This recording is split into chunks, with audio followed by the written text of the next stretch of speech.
अरे wing commander Shashikant okay है। Welcome sir. Thank you, thank you. Sir, good afternoon to you, sir. Hey, good afternoon, Rakesh. How are you? Sir, fine, thank you, sir. Nice to meet you. Wonderful. Thanks a lot. Thank you very much, I'm greatly, inspired by your chest. Very few people are having this type of chest. हमारे हवाई के दल में या वायु सेना में ऐसे बहुत कम लोग हैं, ऑफिसर्स हैं, जिनके चेस्ट के ऊपर ये इतने बड़े उनको जो मानद मिले हुए हैं, गौरव पुरस्कार मिले हैं। खैर, मैं तो इन पुरस्कारों को तो ऐसे ही जानता हूं, लेकिन आपके ये पुरस्कारों के बारे में अभी जो बात हुई थी, ये मैंने सुनी और मुझे इतना गर्व महसूस हो गया कि पूछो मत। खैर, मैं आपको राकेश ये बात आपसे जानना चाहता हूं कि याद है हम कुछ 2006 के आसपास तीनों इकट्ठे नाड़ी ग्रंथों की सेवा करने के लिए महर्षि के आदेश से वैदिश्वरम गोयल में गए थे। हाँ जी सर, मुझे याद है सर। मैं उस समय चेन्नई में पोस्टेड था सर। ठीक है। इनफैक्ट ये बड़ी हैरानी की बात है सर, 2002 में मैंने पहली बार अनुभव किया था नाड़ी शास्त्र के बारे में। पूना के अंदर अनुभव किया था 7 मार्च 2002 में सर। एंड उस समय 6 महीने के अंदर मैंने कम से कम 50 नाड़ी की लीव्स निकाली थी। क्या बात आपको जी सर। Wonderful, excellent. और कुदरत का क्या करिश्मा था सर कि मेरी पोस्टिंग जो है दिसंबर 2002 में चेन्नई में कर दी गई सर, साउथ के अंदर एयरफोर्स स्टेशन आवड़ी के अंदर से। और आप ही के आशीर्वाद से सर, आपकी एक बुक पब्लिश हुई थी सर, माइंड बॉगलिंग नाड़ी शास्त्र के ऊपर। उसके अंदर बहुत सारे एड्रेसेस थे सर, और उसको मैं पढ़ा मैंने, तो उसमें एक मीनाक्षी नाड़ी का था सर। मैं सर 23 दिसंबर 2002 में मैंने वहां रिपोर्ट किया था सर, एयरफोर्स स्टेशन आवड़ी के अंदर। और 1 जनवरी को 7 दिन के अंदर, जो कि 50 किलोमीटर दूर है, टी नगर के पास मईलापुर में मीनाक्षी नाड़ी थे। मैं अपने स्कूटर पे एक लोकल पर्सन को साथ में लेके, क्योंकि मेरे को लोकल लैंग्वेज नहीं समझ में आती थी, उसको अपने साथ स्कूटर में लेके वो जगह ढूंढता 2 घंटे बाद मैं दोपहर को 2-3 बजे वहां पहुंच गया। उनके पास छुट्टी थी, आफ्टरनून में मैं पहुंच गया उनके पास, और वहां जाके उनसे मिला प्रोफेसर A.N.K. स्वामी सर।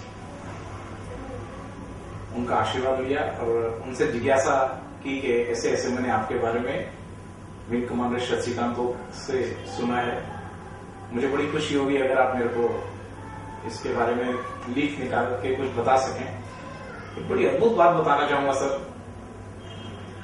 उन्होंने मेरी लीफ पट्टी निकाली और उसको बताया, देख के उसमें से एक बड़ी अजीब चीज थी जिसको मैं विश्वास नहीं कर सकता था, पॉसिबल नहीं था वो होना। उसमें उन्होंने काफी कुछ बताया मेरे बारे में, और इसके अलावा एक बड़ी हैरानी की चीज बताई। उन्होंने कहा कि साहब आप 10 साल तक साउथ में रहेंगे। क्या बात कर रहे हैं?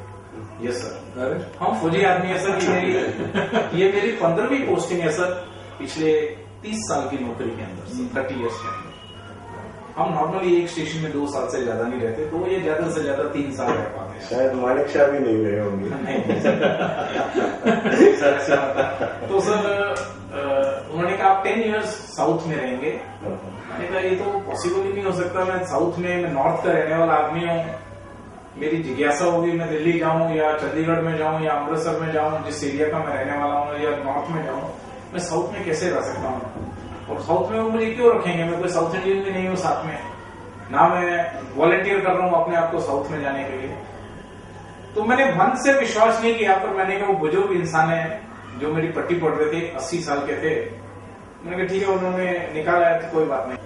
आज 2011 है सर, आप बड़े हैरान होंगे सर, वाकई में ये लीव बुक अभी भी मेरे पास है, आप देख सकते हैं सर।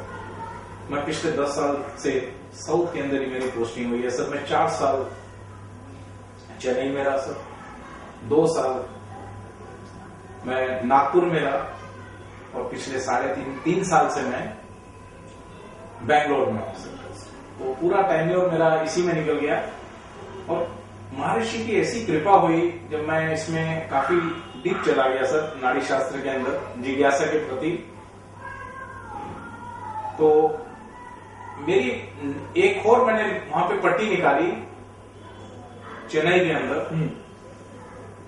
तो उस पट्टी में लिखा हुआ आया था कि आपकी टेम्पररी ट्रांसफर है। मैं बड़ा हैरान हुआ कि टेम्पररी ट्रांसफर क्या होता है। मैंने सोचा एक कुर्सी से उठा के दूसरी कुर्सी में बिठा देंगे मेरे को, एक सेक्शन से दूसरे सेक्शन में कर देंगे, तो हमारी सोच वहीं तक ही होती है।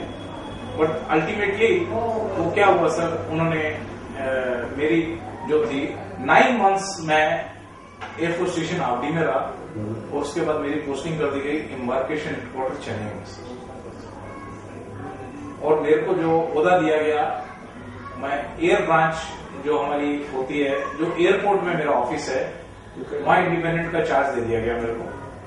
इंडिपेंडेंट चार्ज मुझे दे दिया गया एयरपोर्ट में जाके काम करने का। और वो जो जगह थी जहां मैं पहले रहता था आवडी से, और नाड़ी सेंटर जो होता था 50 किलोमीटर दूर हुआ करता था। महर्षि की क्या कृपा थी कि देखिए वहीं पे नाड़ी सेंटर था 2 किलोमीटर दूर। बड़ा ही हैरान हुआ कि ये मतलब उनकी क्या कृपा, कैसे ये सब चीजें होती हैं। क्या ये वो मीनमबाकम एयरपोर्ट के पास तो नहीं था सर? वहीं पे था सर, ये मैं वहीं पे टी नगर हुआ वहां पास में, और नुंगमबाकम के पास में थे। मैंने शुगर बुद्धा नाड़ी, वहां 18 डिफरेंट नाड़ीज का मैंने एक्सपीरियंस किया सर वहां जाके। एंड इवन रमनी गुरु जी से भी वहां मुलाकात हुई तामरम में। तो it was something mind boggling actually again sir. तो मैं वहां पे करीब 4 साल रहा टोटल चेन्नई के अंदर। कम से कम 300 पीपल मेरे पास from various parts of countries all over India से मेरे पास आए वहां पे, और उनको मैंने गाइड किया ऐसे ऐसे नाड़ी सेंटर्स में जाने के लिए, और वहां पे गए। और कई लोग पूजा के लिए भी आए, तो हम वैद्यशरण कॉइल भी गए सर। आपके साथ भी वैद्यशरण कॉइल गए, और आपके साथ तो मुझे सर भृगु शास्त्र का भी एक्सपीरियंस मिला, जो होशियारपुर में मैं गया था सर।